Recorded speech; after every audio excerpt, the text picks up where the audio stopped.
a panel like this and to discuss the impact on air cargo industry, right? So before I do the context setting, I would just like the panelists to introduce themselves and their companies.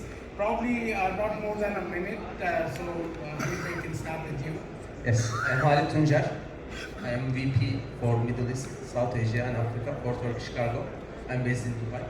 I am in the industry for 14 years and I am also a computer engineer graduate.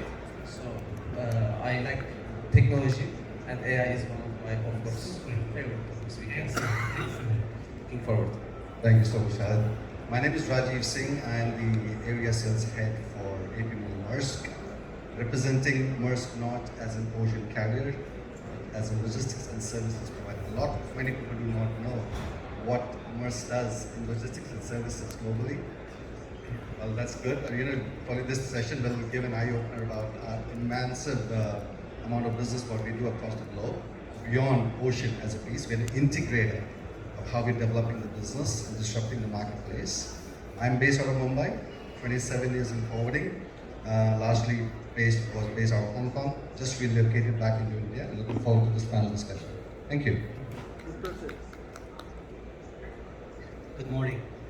My name is Olivier Houry. I am the Executive Vice President and Chief Revenue Officer at Smart Cargo, in charge of global sales, clients, marketing, all the go-to-market activities at Smart Cargo.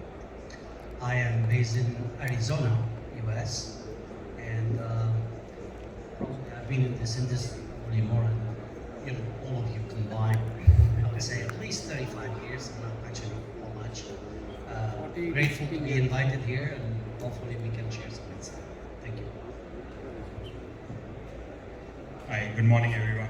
My name is Abhishek Goyal. I'm the Executive Director and CEO of Aeroprime Group. We are one of the leading new age GSA company established out of Delhi, but we operate across multiple continents and multiple countries with a growing presence. We work with global airlines to elevate their cargo business, and I'm in the industry for almost 11 years now. So I'm sure the youngest in the panel, but looking forward to learn from the esteemed panelists. Thank you. Good morning, everyone. My name is Manoj Singh. I'm the Chief Executive Officer for MSN Air Service based out of New York. We are basically into the end-to-end aviation service provider at the airport, be it on the passenger side, on the cargo side. We do our TSA security handling for major airlines at the JFK airport. We're in the expansion mode. We are also moving to Guyana. Our cargo facility is coming up. We will go live by 27 mid of year, and we expect to create our major footprints across the South American and American region. And of course, being in this industry last 33 years plus, managed most of the 14 airports in India in the leadership role. So US is a new line of journey for me, and I'm very excited. It's been 5 months, and for me the journey is all about to create value for the whole cargo ecosystem based out of US, and of course on a global platform wherein I can bring more of synergy between different continents. This particular topic is very exciting, and everyone is talking about AI, and I would love to be part of this discussion because this is something which I really told Reggie to be, allow me to really be part of this session where a lot of learnings can happen, and then we can collaborate and discuss together.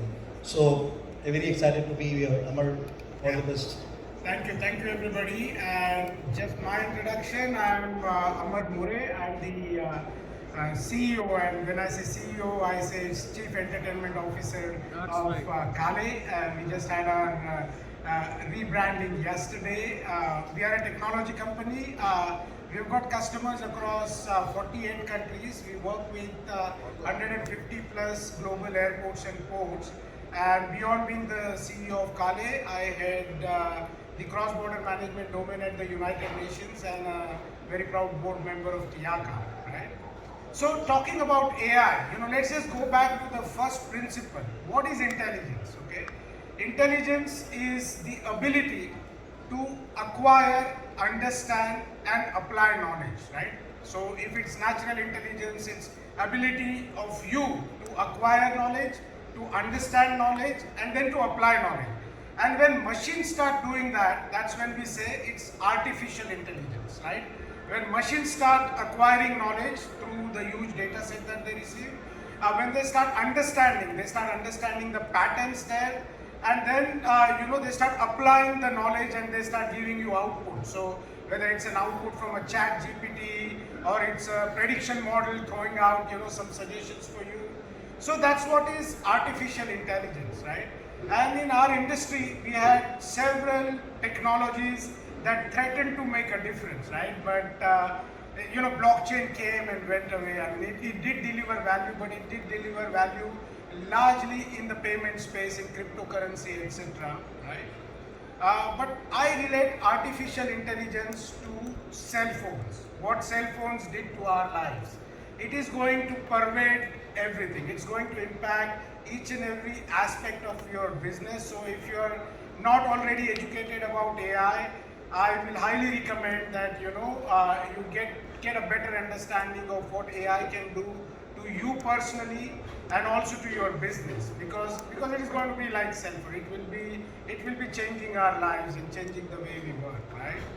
Now there are several aspects of AI. First of all, how much of this is hype versus how much is reality. And we as Kale conducted India's first AI hackathon for logistics industry just 3 weeks back. And it was an eye-opening experience for all of us. We got students from colleges like IIT, second year engineering students. We had subject matter experts, and then we had our own team members. And we gave them real life problems because we're in logistics industry. We do airports, ports, land ports, rail, and we gave them real problems. And guys, you'll be shocked to know that in 48 hours, working applications were developed, not prototypes. Working applications, team of 5 people, subject matter experts, college students, technology teams in 48 hours. So it is really going to be disruptive in terms of what it offers, right? But our first theme we will talk about, is AI really hype or reality? Then we will talk a little bit about, what are those concrete use cases? And then we'll talk about where are the investments happening from, this diverse set of stakeholders here. We have the airline, the carriers, the freight forwarders, the GSAs, the technology companies, the ground handlers. So you will get to hear from all of them, what it means to us as air cargo industries, right? And then we'll also talk about challenges, regulatory challenges. There could be challenges around data privacy and stuff like that, and what are the potential solutions, and then we'll summarize the session. So without further ado, let me just throw it open to the panel, and there's no specific sequence here. But I just want to understand your view on, whether AI is really hype. Are we still in that pilot mode, or are there concrete use cases that are being delivered by you or your companies? How do you see this topic? Yeah, sure. A small start on my side. AI was a buzzword in the events like 5 years back in the past. It was discussed as a buzzword, but there was no real world application. Now in my phone, through my email, I just ask one complicated email to summarize to AI, and it summarizes for me. It helps my daily routines, and it started now being realized in real world, and as you mentioned, it will be changing like the cell phone changed the world. And for us, of course, it's not developed fully yet, but it still makes some mistakes. It's not fully reliable, but it's coming. For example, recently I asked one PDF file for AI to summarize. It did some small mistakes, so like a human. So still, it needs to be controlled, it needs to be checked, it needs to be verified. But there are very good applications starting, and it will take some time. We will discuss further. No, I think largely agree with you. I think from a MERS perspective, I can give you a context of where we see it's no more hype, it's reality. I can break this down into 5 areas of how we're utilizing AI to further use that data to work smarter, to bring in efficiency. One is start from a booking process itself. We're streamlining the booking process. Our transport booking agents are actually helping us to automate this whole process. It reduces time, it improves speed, it brings a lot of reliability in how you book that shipment across air freight as a mode of transportation. When you go on to the next part of that is actually purchase order and documentation agents. They're actually validating the documents upstream in the supply chain. That reduces data friction largely, and that helps with better planning and execution in the business. Then move on to the next step of how AI is transforming is load planning for us. We use that largely in our load planning from an ocean freight perspective. We're bringing this into air freight. We have now utilizing AI to smartly planning our actual containers and also looking at, of course, from an air cargo perspective, how we can better utilize capacity so that we're not wasting that capacity. And then we look at proactive shipment notifications. I think that has been spoken a lot, and I think we will be also leveraging on the predictive capabilities of AI to reduce, I would say, challenges in the supply chain for our customers. Overall, Maersk has invested heavily in how we are building an ecosystem where we can connect multiple stakeholders in the supply chain to bring better visibility. All of this helping us to bring in cost reduction, better reliability, and better efficiency. So AI is real for us, no more hype. Thank you. My turn. Well, I might have introduced myself, but I didn't introduce Smart Cargo. I'm not Just sure. move it closer to, Yeah. no, closer. I'm not sure how many of you are familiar with Smart Cargo. We are a leading technology provider to the air cargo industry. Unlike Amari, we don't focus on airport, but we focus on everything that moves through the value chain, from a shipper to consignee. Basically, for us, we've been doing, we didn't call it AI, we've been doing machine learning, business intelligence, data sciences for many years. What we did, definitely we're now in a proof of concept mode. Actually, in the past 18 months, we have completely empowered all of our technology platform with AI. So it's kind of and the way we're trying to do it is to demystify the AI concept. Don't make it's no longer a mandate that comes from the board to the CEO and a project and a proof of concept. Actually, we took everything we're doing and we embedded on the same screen, the same processes, AI capabilities. So people are working, and the tool and the system, the platform, is making faster decisions, faster calculations, smarter approach, intelligence, and providing a lot of return on investment. We're beyond, I would say, any proof of concept. Examples of return on investment and what we have been able to improve for many of our clients, we were able to bring to life a fully AI enabled revenue management solution for air cargo.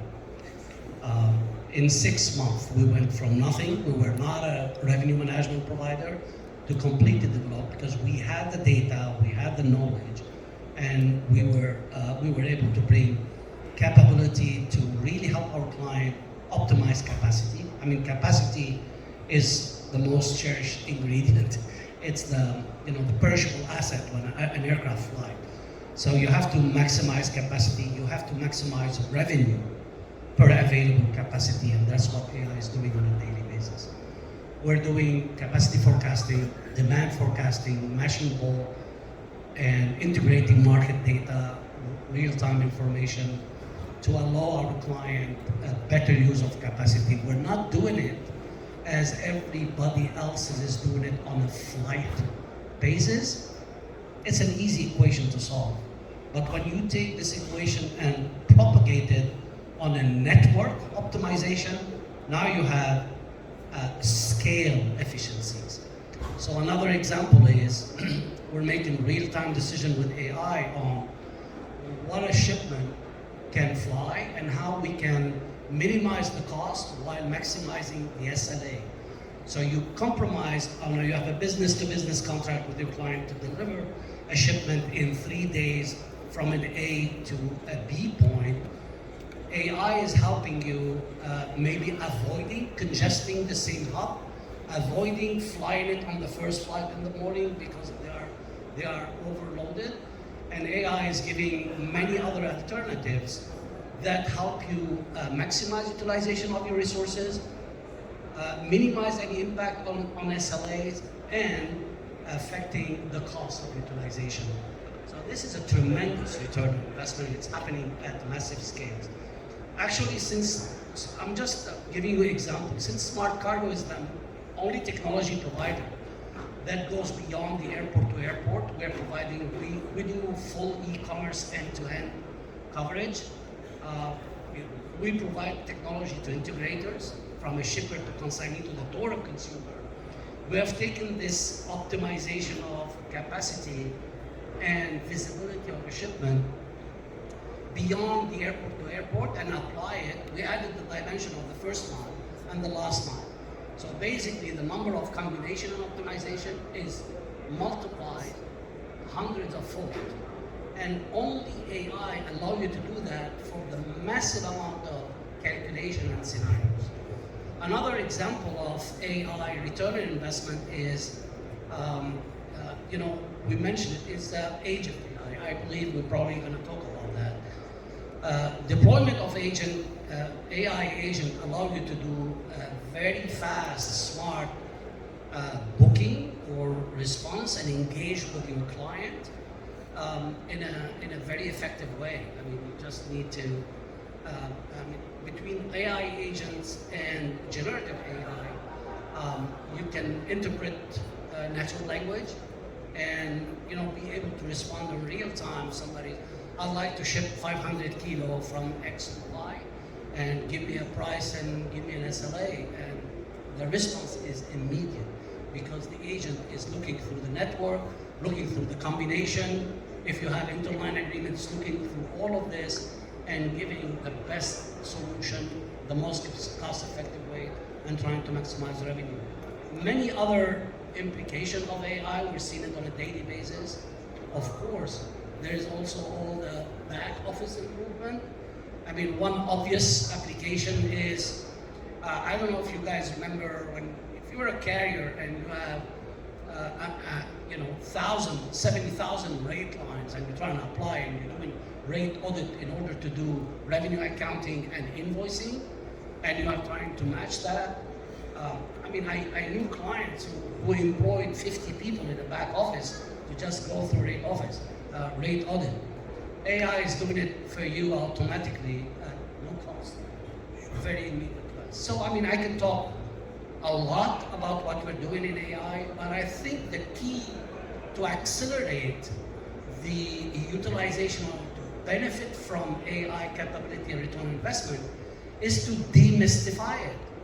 You don't want to mention that this is an AI enabled. You just want to continue doing the same thing using the same tool, the same screen, but have AI doing a lot more work and behind the scene to improve volume, sustainability, and all the outcome and performance that you can bring. Hopefully that gives a concept about, is it a reality or a hype? I think it's up to you. It's more than reality. It's moving very, very fast. Thank you, Oliver. And I think the kind of the inputs we have received from our fellow panelists, we can say definitely AI is a reality in air cargo. But just to add on some perspective from the GSA or the airlines side, I would like to add on that our team has been using AI in throughout their whole process. Like for example, during the booking process, the AI tools help them break down the complex queries into more understandable and more executable queries so that we can proactively respond to them and give us the best solution to our customers. Similarly, we make use of AI in our internal ERP and cargo platform, which we call Cargo Next, where we use AI for data capturing, which has been really efficient for us in terms of capturing the data of the air bills and all other resources, so that we can have a strong database of all the booking queries, etc. So that all based on those databases, we can do predictive analysis through AI again, like in terms of building up dashboards and predictive demand forecasting, revenue optimization, etc. Through the kind of data we have collected. I think AI really helps to build those predictability very well and deliver revenue optimization and capacity utilization for our partners. Like for example, AI has been very helpful in yield management also in terms of benchmarking the competition because we are subscribed to various industry tools through which we can feed the data to AI and they can help us improve our decision making, improve our kind of yield management so that we can deliver more personalized offers to the customers and increase the overall profitability for our partner airlines. So I think AI is still in an initial stage of reality, but there's a long way to go. But again, AI will not work alone. It needs to have the data and the human factor involved. So a combination of human power decision making with AI is the future, I would say. Thank you. Thank you, Abhishek. From the aviation service provider perspective, there are multiple elements. Of course, AI is just not a tool, it's an operating system which has to be integrated with every stakeholders, otherwise you don't survive. From our business, we've got into the three important categories which is the focus on. One is about how do you optimize your capacity and revenue management. One is one aspect. The second would be on how you have an operation excellence process in place. And the third one would be on the safety parameters, because every business has these three elements which works towards the key factor. From the aviation service provider, like I divide into four categories. One is about cargo terminal management, what needs to be done and what we are doing. This AI really helps us to optimize your capacity warehouse management. It allows you to really optimize your manpower resources, and it is working very well in many of the stations. Of course, now we have also started adopting that. It allows you to really optimize with the airline resources how the flow of cargo moves in. Then the most important is how you have a documentation data transformed into digital format, because that's where the integration happens. And success story for last 2 decades, rather last 1 decade, has been that now we are more speaking on data rather than speaking on a manual intervention. So one is about the cargo terminal engagement. Then you talk about the ramp area. Now the ramp area, there are many tools which are available which gives you a turnaround management much more faster, because there needs to be a skill matrix of people. How do we optimize on the ramp to have a deployment of people? And then the most important on the ramp side is about how do you really maintain your equipment management. And that really has a synergy between your cost element on the ramp and how do you optimize the airline turnaround, because every profitability of the airline, it depends on the time factor. And this AI tool really gives you to synergize with the airline system to integrate together. And now when you talk about the third aspect is about from the cargo security or passenger security. It eases out how do you maintain all the safety parameters. That's the most important element. And then it understands the body language of cargo and people across. You do a profiling management very well. So these are the important tools which will help. As Abhishek mentioned, you need to have a data, you need to have all your intelligence data coming onto the management table where you decide how the process should work. But on the passenger side, it's a very different. Customer's experience is the most important.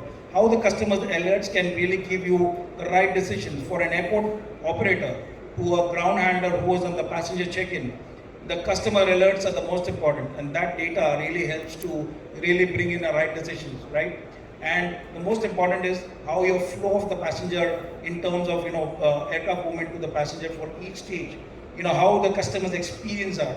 And these are tools which every ground handlers have to have under one consolidation aspect, where these areas of PAX, RAM, cargo, on security service should link to the airline system, wherein you give a value proposition to the airline, and that's where you bring the edge amongst your competitors. And that's where we keep on evolving ourselves. And that's why we are trying to do that at JFK. Thank you. So we heard from everybody, what they are doing and what they think of AI, whether it's a reality or a myth, and very clearly it's more than a reality. I like that phrase, right? And it's happening. Okay. Now let's just come back, and this question is more to you as an airline or a freight forwarder or a ground handler or a GSA, right? We spoke about a lot of things that are potentially good AI use cases, but what AI use cases are you actually working on that you see delivering a lot of ROI? Okay, so Khalid bhai, if you want to start first and tell us what Turkish Airlines, where do you see as Turkish Airlines, AI delivering maximum value? Yeah, I can start with customer service. Customer service? Yeah, Okay. because in the customer service area, when a customer calls for help, the AI helps you understand what this is all about. How many times this particular customer called you, how he sounds, is he agitated, is he angry, is he happy, and how you can help. The number of stuff in the customer service is same, but AI in the background is helping you serve the customer better. Okay. But is it like a chatbot that's understanding the tone of the customer?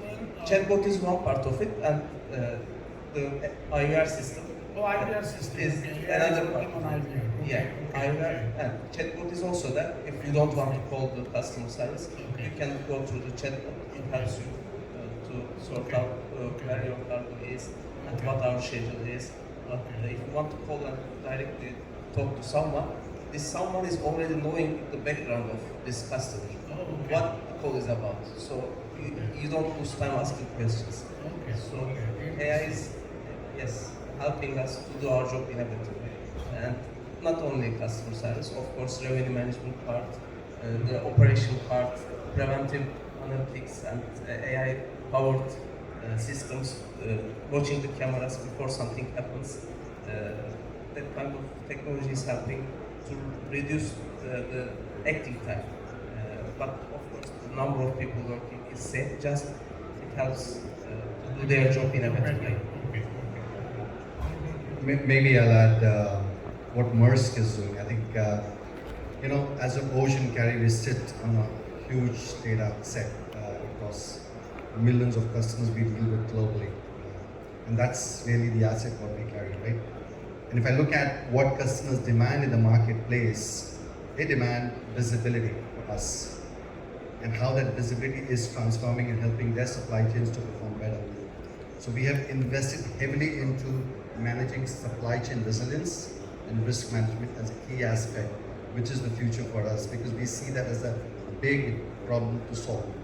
Apart from enhancing demand forecasting models, which predict shipping volumes, or using AI algorithms to manage routing of shipments, reducing fuel costs for better transit times. I think managing resilience and risk is the biggest aspect. We call it the Maersk Visibility Studio, in which we are collaborating with multiple stakeholders, different airlines, different forwarders, different technology partners, to build a collaborative network where we are able to build a digital ecosystem where we create that visibility for our customers across the globe, across different vertical markets.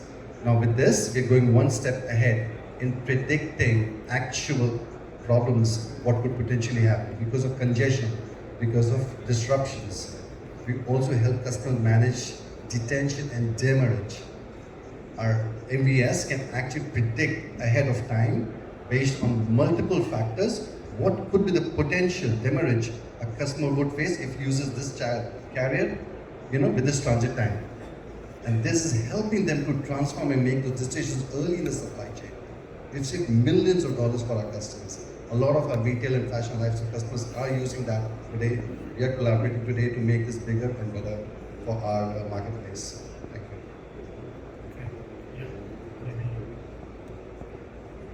Thank you. Thank you. I can talk about a different subject, but I'm going to narrow it down and build on what you said, probably. Let's make it very specific.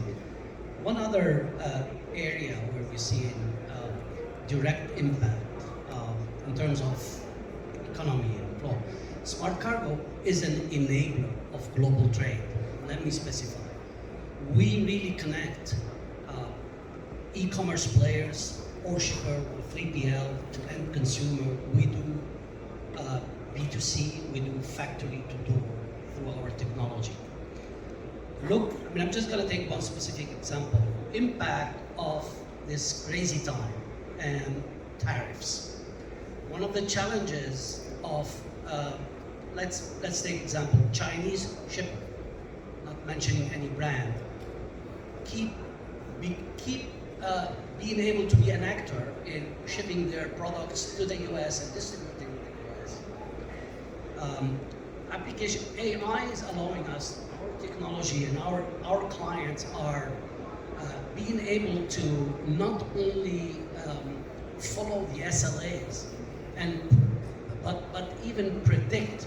We know precisely a shipment, specific shipment, whether it's going to be delivered within the SLA or it's going to miss the SLA. We can forecast and know in advance based on many things, not only the booking, the shipping, the lane, the network, but also we inject weather conditions, strikes, human factor. It's all real-time information that is matched, and we today were able to forecast and predict which shipment, which package.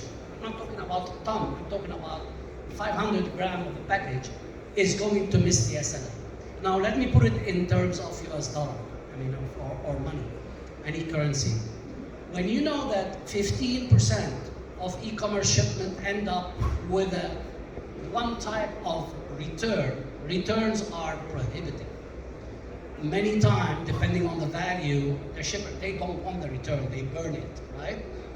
But if you are able to help them minimize the return, there's one condition of return that you cannot basically act on it in a supply chain, is when the end consumer decides that he doesn't want that product anymore.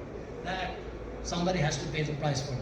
But everything else, returns for non-delivery, non-finding, wrong addresses, etc., represent close to 10 to 12% of e-commerce shipment. Our technology is able to predict and avoid that. If we are able to, and we're eliminating 80% of possible return, that is 10% revenue saving for the shipper. For these Chinese shippers, it's equivalent to the imposed new tariffs on them. So for them, well, great. I'm gonna continue shipping with this technology, and with AI, we're able to save money. Even if I'm paying more taxes, the volumes are being the same. There's an amazing case study, and it's happening real time. And I just wanted to mention this as just one other example of AI and how is it impacting our daily life. And Abhishek and Manoj, would you like to add something from your experiences? Sure. Just to add on, the biggest ROI I feel with AI is in terms of how the data prediction and data capturing can happen. Like for example, with the AI, I'm big into data analytics and everything. So what we have done throughout our organization is that throughout the channel we do data capturing, which can be predicted or recorded through AI, so that it reduces the human error and manual reconciliations. So with AI, it can fast track the process of data capturing, number one. Number two is that, with the data that is captured, we can do predictive analysis in terms of what is the forecast looking like, what are the booking curves looking like, and so on. So with the AI, I think the planning process has become more easy, and you can really understand the customer behavior and be reactive to it, how the market trends are going on, and what should be your strategy in terms of capturing that demand or the low season.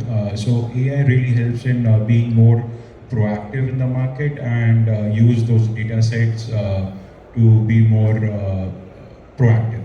But again, like Manoj said before, that in air cargo the data is highly fragmented. We really need to channelize data across the ecosystem so that we have quality data in hand, which can really elevate the whole AI adaptation. Unlike in the passenger side, because we do a lot of passenger GSAs also, the customer behavior, the booking curve can be easily worked out, because in passenger side of the business, the data capturing and the data process is very strong. So I think we need to really have more platforms like Smart Cargo, which are AI enabled, to really elevate the whole booking process, and so that we can really move on from the legacy systems into a future-led platform where we can do the data capturing and be more reactive.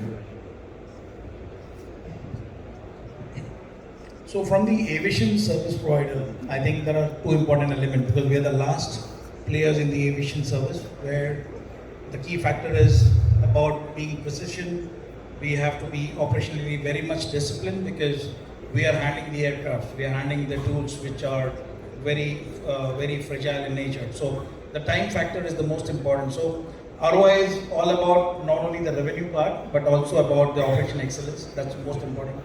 And I believe one of the factors for our business is more on that front, but also trying to go to the next stage is about how do we really bring great value for our airline customers, especially when you're doing a ULD management. When you store, we load the cargo. There are definitely not a tool available, but it's very important that how do we factor this going forward, because when you go for a ULD storage management, it's because the airline revenue is all about how do you optimize each ULD, right? And we are doing some trials with one of the airlines, not to name at this stage, wherein they have a load capacity restrictions, of course, based on the aircraft configurations, but it has a capacity for loading more cargo. Now, the AI tool will help. Airline definitely will have a system in place, but the ground handlers, the cargo terminal operators also needs to factor that because physically they are processing the goods at the shop floor. And we've seen some of the use cases where we've optimized the ULDs in such a way that the airlines have been very positive on that. How do we factor that load into the aircraft? So that really enhances one of the factor would be to enhance the revenue of the airline, and also it's a win-win for the cargo handlers as well. So this is one of the tools, but when you talk about many other areas, the ROI is one factor, but the safety element is one of the key factor which does a lot of preventive measures, because you can end up into a major disaster if you really do not predict all the processes in place. And that's where when you work on every 360 degree of your AI tools, wherever you are to synergize with each stakeholders, you need to be very predictive and also very strategic on decision making. That's the way the work. Thank you. And this was the most favorite part of this panel for me, because you can go to ChatGPT and say, how does AI help air cargo, and get all the answers. But here is where, real people, real businesses telling you what they are doing, for their businesses. So as an airline, they see value in customer service beyond, pricing and stuff like that. As a freight forwarder, they see great value in compliance and risk management. We saw from Smart Cargo, for e-commerce, managing the returns better, has a great bang for the buck. We saw Abhishek talking about data capture, as a GSSA, providing value, and Manoj spoke about ULD. So these are the impact areas, and obviously there are several other areas, but this is what real people and real businesses, they are doing about AI. AI is such a vast topic, and we have an AI Impact Summit in India just last week, and it ran for 3 days. So I think we have a restriction of time, and I also want to get audience involved. So before we get there, just one important aspect. Well, this whole AI bandwagon is good and buzzing, but what are the challenges in doing an AI project? What kind of regulatory challenges do you foresee coming? So this is, any of you can pick up the answer here. Yeah, maybe Rajiv, you want to go first? Yeah, maybe very briefly touch a couple of areas where we see challenges in deploying AI, right? So we spoke about Maersk Visibility Studio, where we're enabling multiple stakeholders across multiple regions to enable that digital ecosystem. I think data accuracy is the single largest challenge we face, right? Getting that much of data on time, accurate. If you don't have that accuracy, you're going to have poor insights. Poor insight would mean bad decisions, right? That's the single largest challenge. We're not there as yet, but we're working towards it. How do we make that work? One way of working towards this is to create the digital, data governance frameworks, standardizing data formats to ensure that we're able to get some, I would say, sanity in how we manage the data. The second part is really compliance and security. We have to be aware of the regulatory framework, the GDPR. You're treating data, what is the regulation in that country? Are we able to treat the data? Are we allowed to share the data or not? Are we supposed to use the data or not for those decisions? And second one, security. There have been so many cyber attacks. Are we investing heavily into cyber security systems to manage that challenge? But I think these are two largest challenges we face as MERS in enabling the MERS Disability Studio to build that collaborative network from our side. Thank you. Yeah, thank you for this insight. I definitely never underestimate those challenges. But you cannot put me on a panel without me being provocative a little bit. I truly believe that, I mean, we're seeing a slowdown by human nature of AI adoption. And we're talking about the human factor and blah, blah, blah.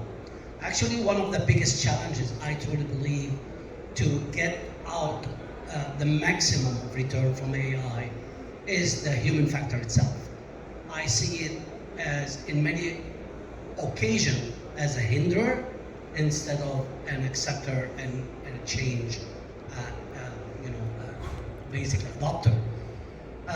Example, today when we talk about network optimization, capacity optimization, making decision about what shipment is going to go on what flight based on revenue optimization, priority, and SLA.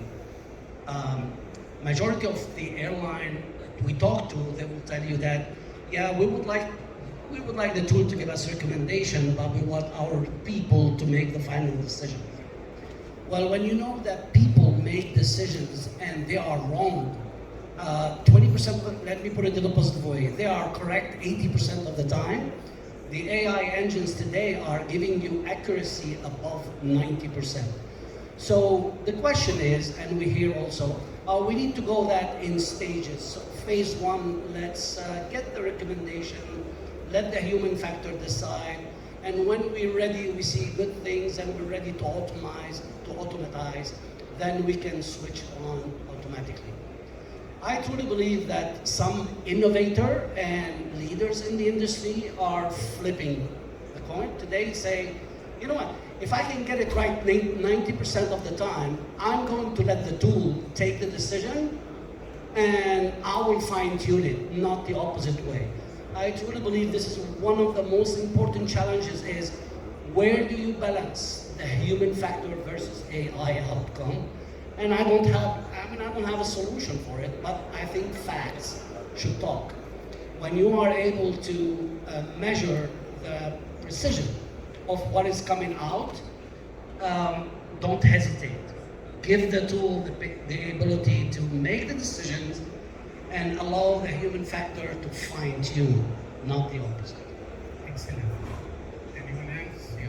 Yeah. Just to add on what Oliver has said, I firmly believe that the resistance from the adaptation of AI technology has been a big challenge in terms of, some people really feel that AI is here to replace them or something like that. But what I firmly believe is that with the right human factor tagged along with the AI, we can really bring more efficiencies in the whole process. Also, the adaptation in the legacy systems is very important. Like Rajiv has also said that the data accuracy and data capturing is very important throughout the ecosystem. So we need more connected systems throughout the ecosystem so that we can get quality data, so that the predictability or the use of AI becomes more easy. So I would say, what are the risk factors or what are the constraints is, I think one single word covers major of the points where adaptability is important to all aspects of any change we bring into the system, right? And adaptability to reality and to use the process to what extent is something which is a very important areas of decision making. And now what Oliver mentioned about how the decision can be taken is all about the data are there, whether it's been driven by human or it's driven by machine. So it's very, very important. But overall, I believe in every aspect of our business, wherever in logistics or any business stream, I believe the data will flow because data are all across and we collaborate, and that's what AI does. Collaboration of all the systems where you talk about one particular type, you type it and you get all the data across, and they'll help you to really give you information data, right? But to what extent, Rajiv also mentioned about how this can be exploited, what data accuracy is the most important. Because certain big decisions can be a big failure because you depend more on the tool. So it's a combination, but at the same time, I believe cybersecurity is also one of the factor which also is something which we need to really factor when we are really trying to bring in change in our system process and trying to get into new business synergies. And that's where very, very important for all of us to understand. All very valid points, and I think we're almost running out of time. How many of you have heard about agentic AI? AI agents, right? Very few people. Okay. But just to explain to you in simple terms, layman terms, right? When you're doing a booking, let's say you're going from Bombay to Delhi, you go to a Make My Trip or Expedia, whatever, you put origin destination, you get a choice of flights, you choose the flight, then you want to choose the seat, food preferences, if any, seat preferences, if any, you make a payment, and then you ask for the ticket to be delivered to your email ID. In an agentic world, you will just go to the agent, say that I want to fly Bombay to Delhi, I want to take the 7 a.m. flight of Air India probably, and I need an aisle seat. Just go and book and use my credit card, or maybe that could just come as an additional prompt, and a ticket will be delivered to you, right? So it's the AI system that is acting as an agent at the back end. So you're not going through this whole clicking process, but just getting this done, or a customer service agent, or a pricing agent. So this whole agentic AI is also going to transform this whole digital space in the coming days. And when we give it to the audience, I think my friend Kunal here, they've done some work in agentic AI, and from an airline perspective, we'll hear about that. But I see that we've got 3 minutes left, so I will just quickly summarize. I mean, we can go on and on when it comes to AI, but it was good to hear from real people, real projects, and real value being seen in AI. It's more than a reality. There are challenges.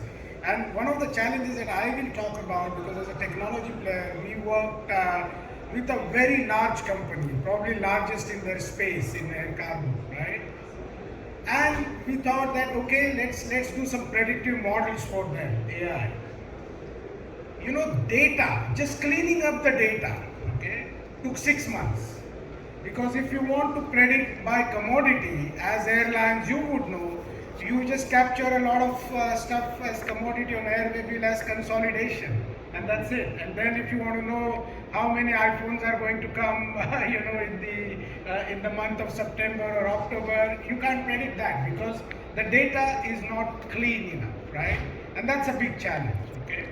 Now I'll just very quickly tell you that as Kale, who are community builders, we build cargo community systems which take shippers, forwarders, airlines, shipping lines all onto a common platform. We address the whole supply chain. What are we doing about AI? Okay? We are reimagining our business. Okay? It's not going to be the same, because in some areas of your business, the efficiencies could be to the tune of 70%. And if your competitor does that and you don't do that, you're going to have a difficult time in future. So, every aspect of a technology player, like requirements gathering, writing the code or testing, we are just reimagining that using AI. And we are also helping our customers, which are cargo terminal operators, which are airlines, which are freight forwarders, just reimagine their business, in the era of AI.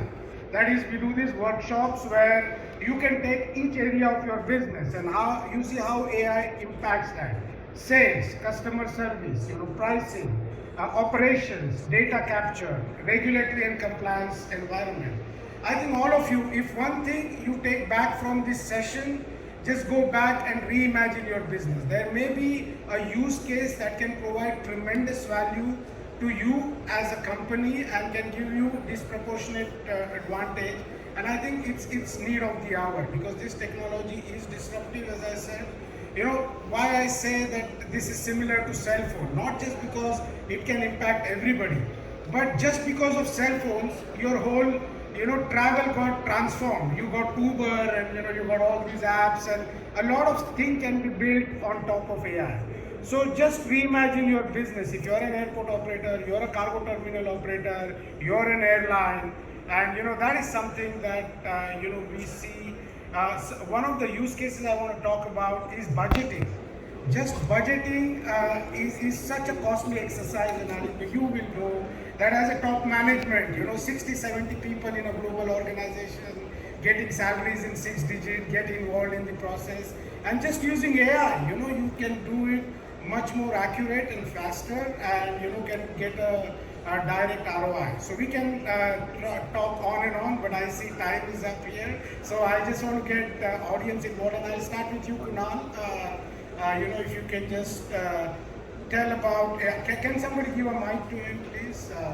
You did an AI hackathon recently, right? And just share as an airline, where do you see value?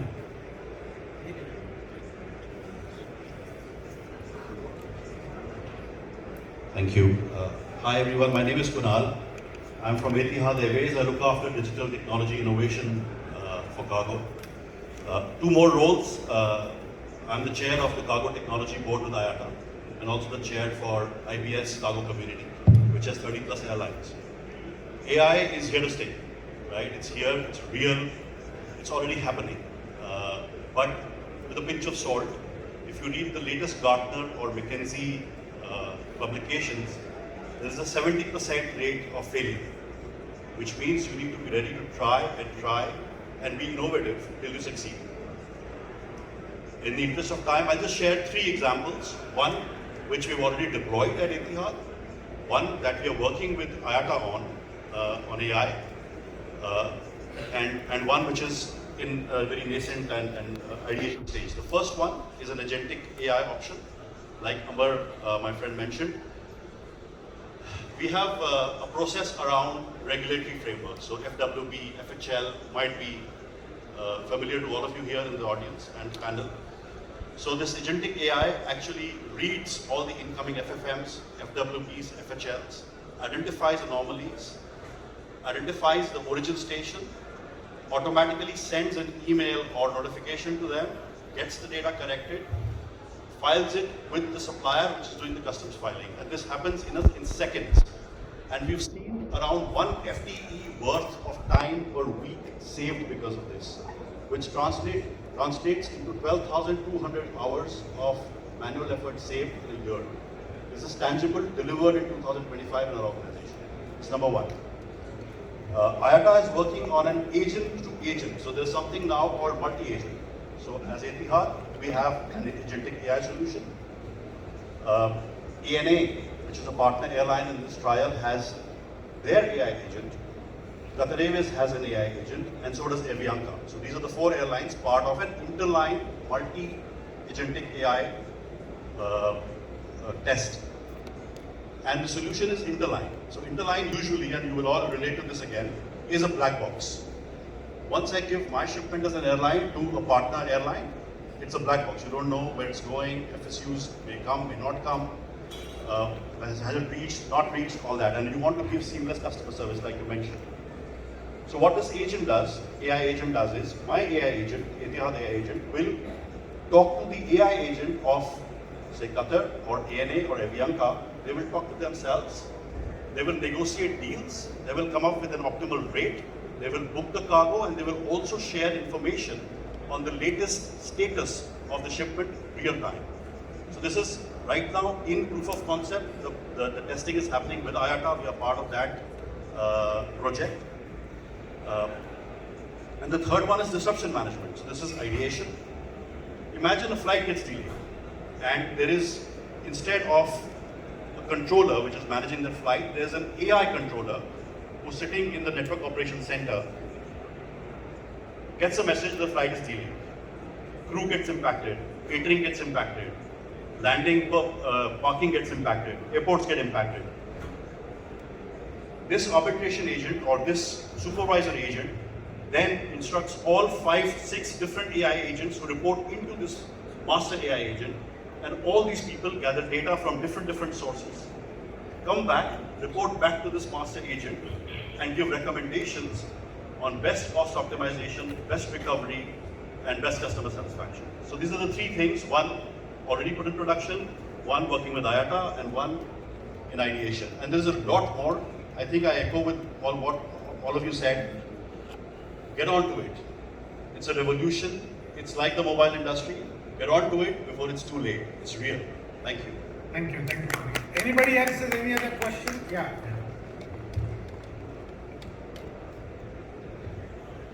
Good morning, panelists. So this is Jason Shirkat from Lafayette.